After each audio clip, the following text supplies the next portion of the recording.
Alright, Mabsat, nandito tayo kay Professor Antonio Contreras. Katatapos lang 1 hour ago ang kanyang live upload. So, merong sabi dito, usaping pa-victim na drama ni Sara Duterte. Ano ba itong pa-victim? Magandang umaga po sa ating lahat. Araw pa ngayon ng Miyerkules. At andito naman po tayo sa Usapang Politika live para sa mga friends ko sa Facebook at syempre sa mga followers ko, mga Lenchi, loyal, shout out. at pati na rin sa mga subscriber ko sa YouTube. Maraming salamat po at lagi kayo nag-aabang kahit replay. Mga team replay. Kung mapapansin nyo, ang nasa likuran ko, background ko yan, ang ginawa kong tula na pinost ko sa social media, sa Facebook. At yan ay pinagawa ko din sa AI, sa ChatGPT. Meron tayong ginagawa ngayon na kada episode, iniiba natin ang background natin. Pero hindi na mga landscape. Baka nabubuo na ako sa landscape. Ngayon ay mga images. Kung magkasaan mga depende kung anong klaseng image ang pag-uusapan natin sa ngayon. At pag-uusapan natin sa ngayon, yung mga drama ni Sara Duterte kahapon sa impeachment trial. Nung umaga siya ay, well, of course, nung unang araw ng Lunes hindi naman siya nag-appear, di ba? Hindi siya pumunta kahapon. Siya ay pumunta sa Senado pero para makipag-meeting lang sa kanyang mga kasamahan, yung defense team niya. At lumabas siya, nagbigay lang siya ng napakailing pahayag na ang parang sinasabi niya, amidst this bludgeoning and bloodbath, I will be bloodied but unbound. Doon sa mga nakakaalam nung inaral nyo to sa literature ninyo nung high school o college, ito yung nasa tulang Invictus. Hindi naman verbatim, pero ganyan, meron diyang ganyang line na bloodied but unbound. Parang iniisip mo, teka muna, hindi naman, paano ka magiging biktima ngayon ng bludgeoning? Ikaw nga itong nagbanta ng bloodbath, hindi ba? Siya nagbanta ng bloodbath noon. Tandaan niyo, di ba? This is going to be a bloodbath. So it's really something na, by the way, mas kamukha na niya ngayon ng picture, ginawa ko ng paraan. Sabi niyo gawin niyo ng kamukha. Prinam ko ang ChatGPT. Na sige, anuhin mo na, gawin mong kamukha ni Sara Duterte yung mukha para talagang hindi na magtatanong ang mga tao bakit hindi kamukha yung nasa likuran. Nilagyan ko lang ng Sara Duterte, at least ngayon medyo kamukha na niya. Hindi siya parang talagang drama lang talaga yung pagpunta. Kasi ang tanong, makikipag-meeting ka sa defense mo, ba't hindi ka na lamang nagpa-meeting sa ibang lugar? Hindi ba? Drama, pabiktima, pabebe. Alalahanin niyo sa simula pa lang ng trial, itong si Sara Duterte, yung kanyang lead defense na si Sheila Season. Ang kanyang sinabi ay parang gusto lang siyang tanggalin. They just want to unseat Vice President Sara Duterte despite her 32 million. Na parang pinapalabas, biktima siya. Ngayon, ito na siya. Pumasok na. Alam mo, di ba? Parang ang napakaano ng kanyang ng aura niya. Di ba? Parang alata mo talagang minanicure yung itsura. Di alam mo talagang it's really there for the show and for the optics. That bloody but unbound. Na parang siya yung biktima. Siya yung, hindi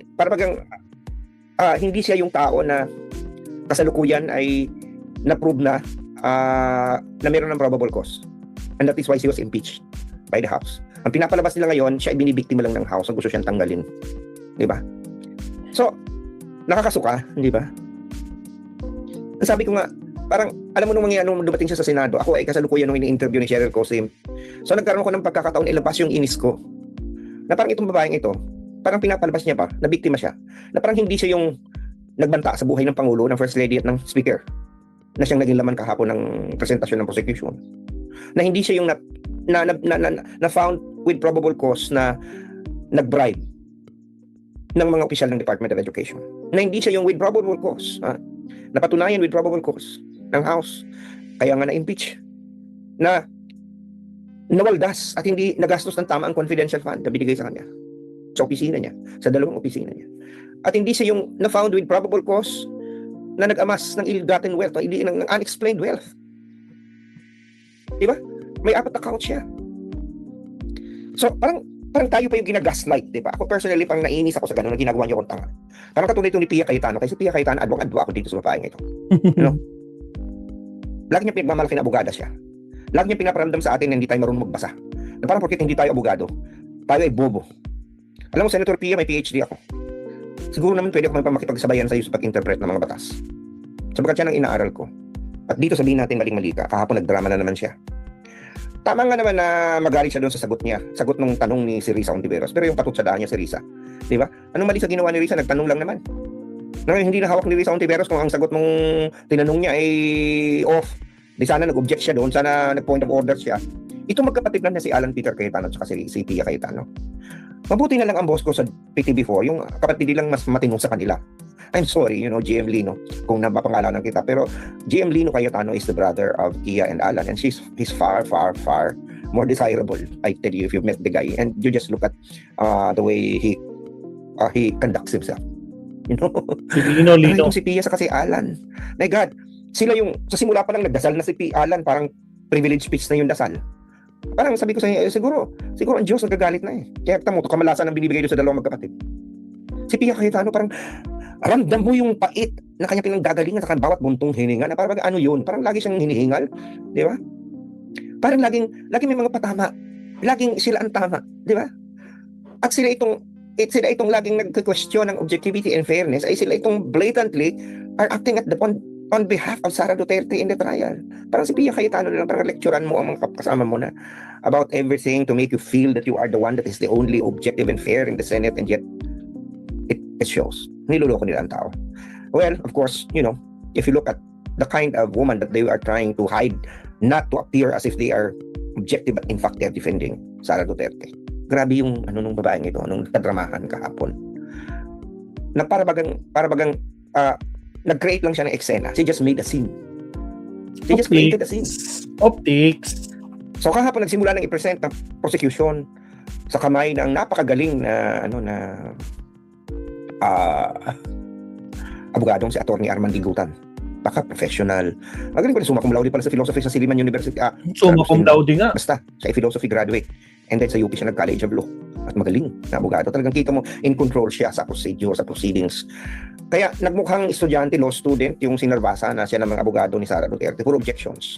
Na parang nakakainis na. Alam mo, sabi ng isang kakilala kong abogado, kung ikaw ay magaling abogado, ang objections mo, strategic, hindi yung sobrang na lahat na lang inobjectan mo. Kasi maiinis na sa'yo ang tao. So, ituloy ngayon, ang tingin sa kanya, she's just delaying the procedure. Objecting to the fact that the document is a photocopy when in fact, according to the rules of court, photocopies are now considered originals. Di ba? Na parang biglang, hello, yung videotape na yan, yung video na yan, nakita niya ng buong mundo. Tapos ngayon, question niyo yung kalitlitan na parang you're going to put on whether it was manipulated or not, that there is a doubt that video presented is just a figment of the imagination of everyone who were able to watch it, despite the fact that Sara Duterte admitted to coming up with a threat. Di ba? She admitted, although niya justifying niya. Hindi ba? Itong unang count na ito, this is going to be an open shut case, and therefore it will be foolish for Pia and Alan to vote against this. Lalabas lang talaga ang kanilang napaka-bias na pananaw. How can they escape people's wrath when they vote to acquit on something like this? Di ba? Ito yung, habang pinapakinggan ko yung, mamaya malalaman natin kung paano i-cross-examine ito ni Narbasa, o kung si Narbasa ba mag-cross-examine. Di ba? It's really, parang iniisip ko, nakita ko yung video na yan paulit-ulit. Ano pa ba ang problema? Kaya question mo na photocopy lang yung affidavit nung nag-authenticate, etc. Na parang ko, yun lang, doon ako natawa eh. Di sige ba pa ba ang dokumento? Pag pinapakita mo, di ba, pag yan ay true copy, meron yung tatak na certified true copy at pipirmahan. So siguro ang pinakita ng prosecution, hindi yung original na may certified true copy, kundi yung yung photocopy. Na may certified true copy, pati yun ay kailangan pang punahin. Bakit ito hindi ito yung original kasi may certified true copy? Na parang teka muna. Parang di ba yun nga ang hinahanap natin yung certified true copy? Kung photocopy yan nung malinaw na meron ng rules of court na kahit photocopy ay original na yan kung hindi mo naman i-questionin. It's like this. There is already a document and it has already been certified as a true copy of an authorized certifier. Right? Pinirma na yan. Hindi mo na ma-question. Tapos may photocopy niyan. Di ba? Ipapakita sa'yo, i-question mo na hindi ito original kasi may certified true copy na statement. Hindi ba katangahan yun? Di ba? Parang, oh my God. Parang ako nga na parang, why do you have to keep on? Di ba? It's like, iniisip ko na, sabi nga ni Inday, yung aking kaibigan, they're just doing the job. Even the prosecution panel is saying, well, they're just doing the job. But, sometimes when you do your job, you have to ask whether you're helping the cause of your client. It's not. Iniinis mo lang mga tao. Di ba? Iniinis mo lang. So, alam mo, sa totoo lang, itong team ni Sara Duterte na, na yung defense panel, they have to rethink their strategy, if I may. Kasi ang gaspang ng dating nila. Alam nyo. Si Sara Duterte is trying so hard to be the victim. It's trying too hard to make a scene of, pati yung kanyang aura, di ba? Ang ganda-ganda, di ba? Parang mini-make up nila si Sara Duterte. They're trying to rework on her image so that she can look like pleasant. And then tingnan mo naman yung mukha at mga demeanor nitong kanyang mga abogado. Hindi ba? Parang they're so hostile, not smiling, parang magaspang. So, hindi ko alam. But the way I look at it, it's not helping Sara's case. Mantala sa kabila, kita mo naman si Ligutan, di ba? Ang aura, di ba? So anyway, nandiyan tayo sa puntong yan. Di ba? Na inobjekan lahat. Pati ba naman yung di ba si defensor, yung opening niya, inobjekan yun, di ba? Gustong ipa-strike Samantalang yun ay ano lang naman, parang ini-introduce mo lang naman yung siyempre ikaw yung lead nung bibigyan ka pagkakataon na mag-introduce. Gusto niya i-direction agad. Parang dinidiktahan nila kung ano yung strategy ng prosecution. So imagine ayaw pang ipapresent yung period lang na kung saan ang gusto nila yung 2 oras na ang ipalabas, di ba? Ng video. Abay, teka muna, 2 oras ay ipapalabas, papaguri mo mga manood ng 2 oras. Eh kung gusto nila, di palabas nila pag time na nila, di ba? May time naman sila na sila magpe-present ng ebidensya nila, right? O di-present nila 2 oras, din ko lang hindi mabagot ang mga tao. Right? So yun ang sinasabi ko na para bagang gusto nilang diktahan ang prosecution kung paano ipipresent ang kanilang evidence. Na to a point na pati yung pag-present dun sa witness gusto nilang i-question. Right?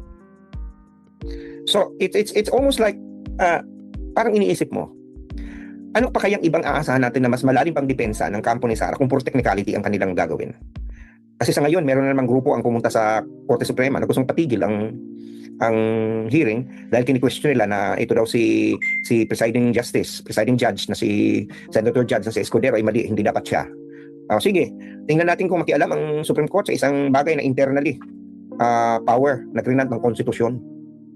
The sole power to try and decide, and it has the power to promulgate its own rule. Tingnan natin kung makialam ang korte sa panahon na ganito. Di ba? Na parang it is the Senate that is acting as an impeachment court. The presiding officer is just a manager. Kahit sino yata ang pilagay mo dyan, walang problema. Kasi kung ano man ang desisyon niya, pwede namang questionin at pwedeng i-override ng Senado sitting as an impeachment court. Alam ko naman kung bakit gustong-gusto ng magkapatid na Cayetano at ng mga DDS na hindi si Escudero ang nandyan. Kasi ang akala nila, kaya nilang ibuli si Sherwin Gatchalian. At si Sherwin Gatchalian hindi abogado. At makikita mo naman, tama nga naman na isang abogado. Yun, I have a lot of misgivings about Escudero, but he's doing very well. He's doing very well. Alam niya ang kanyang law. Alam niya ang precedents. So, anong problema? Hindi ba maayos ang pagpapatakbo? Ano maki-question mo na hindi objective? Diba? Parang, gusto nila na kaya nilang i-intimidate ang presiding officer. Diba? Kaya nakakasuka itong magkapatid na Cayetano. Ito, pasensya na po, GM Lino. Itong 2 kapatid na ito, nakakasuka na. Diba? Ang isang nakatawa doon, alam mo ito lang, natawa lang ako kasi diba, doon sa isang video, sinabi ni Sara na kinausap niya sa Amy Marcos na pag hindi kayo tumigil, papahukay ko ang tatay niyo at itatakman ko sa West Philippine Sea. Kita mo talaga itong si Soto, talagang may pakapilyuhan na hindi doon niya narinig, pwede ba daw ulitin? Parang inaasar si Amy. Kasi nga naman, diba, sabi, yung pagbabantang yun. Parang ang gusto sabihin ni Soto, mo to, yung mismong tao na kinakampihan mo, ganyan ang sinabi. Gusto ipahukay at ipatakman sa West Philippine Sea ang tatay niyo. So anyway, mamaya hapon abangan natin kung ano pa yung mga mangyayari. Mamaya i-cross-examine ni Narbasa ang si Kalilong, yung witness, na napakagaling naman sumagot. Napaka-professional. Kitang-kita mo talagang he's an expert, he's prepared, he's qualified, he's competent witness. Hindi ko alam kung paano titibagin ni Narbasa. At kung paano sasagutin at tingnan natin kung paano mag-object din sinigutan. Anyway, sige na. Sana nakapagturo sa inyo isipan na plus kayo mga puso at napabago kung paano sa buhay, lalo na sa usapang politikal. Dahil sabi sa akin ng Lasal, teach mind, touch heart, and transform lives. At sana, nakapagsilbi ko sa bayan dahil sabi sa akin ng yung peace of the people. Salamat, Professor Antonio Contreras. Ano tayo magagawa, Mapsat, no? Talagang mahina talaga, no? Puro lang yabang itong mga nasa defense team. Tragis. Lahat na lang talagang pinapansin, Diyos ko po, Lord. But anyway, maraming salamat, Professor Antonio. Siya, last topic muna tayo, Mapsat, sa last topic kasi mapapalaban na naman tayo mamayang 2:00 mga kakapsat, no, sa ating 3rd day of impeachment. Tingnan natin. Kaya nako po, mag-iiyakan yung mga garapata dyan sigurado. Sa mga garapata, tanggapin nyo na lang, no? Talagang wala kayo magagawa kundi umiyak kayo. Siya. Last topic tayo. Diyos ko po, Lord Rudy. Okay, here we go.